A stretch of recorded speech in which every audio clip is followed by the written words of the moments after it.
पर नवनीत राणा ने पहली प्रतिक्रिया दी है। अमरपाली से सांसद नवनीत राणा ने बीजेपी ज्वाइन किया है। पार्टी में शामिल होते ही उनकी पहली प्रतिक्रिया सामने आई है। अमरपाली से निर्दलीय सांसद नवनीत राणा ने बीजेपी का दामन थाम लिया है। बीजेपी में जाते ही उनकी पहली प्रतिक्रिया सामने आई है। नवनीत राणा ने कहा कि पिछले 5 साल में से मैं पीएम मोदी के विचारों से काम कर रही हूँ। मेरी विचारधारा अलग नहीं है। मेरे पति विधायक रवि राणा ने भी महाराष्ट्र में बीजेपी का सरकार का समर्थन किया था।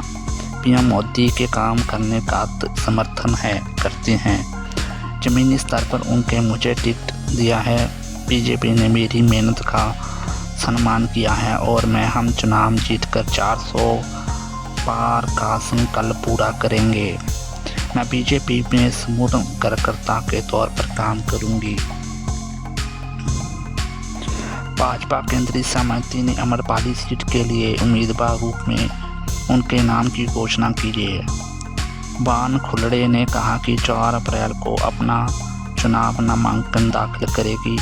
बान खुलड़े ने कहा कि आवास पर आधी रात को करीब संवाददाता सम्मेलन को संबोधन करते हुए नवनीत राणा ने वह पिछले 5 वर्षों से एनडीए समर्थक के रूप में श्री नरेंद्र मोदी के गृह मंत्री अमित शाह के विकास पंथ पर अनुसार चल रही है। राणा ने भाजपा में शामिल होने पर खुशी व्यक्त की और कहा कि ये सुनिश्चित करेगी कि अमरपाली संसद क्षेत्र 400 सीट में से जो पार्टी आम चुनाव में जीतेगी। हम उसके बानखुड़े के कहा कि नवनीत राणा पीएम मोदी के विकास भारत दृष्टिकोण से समर्थन करने के लिए भाजपा में शामिल हुई है।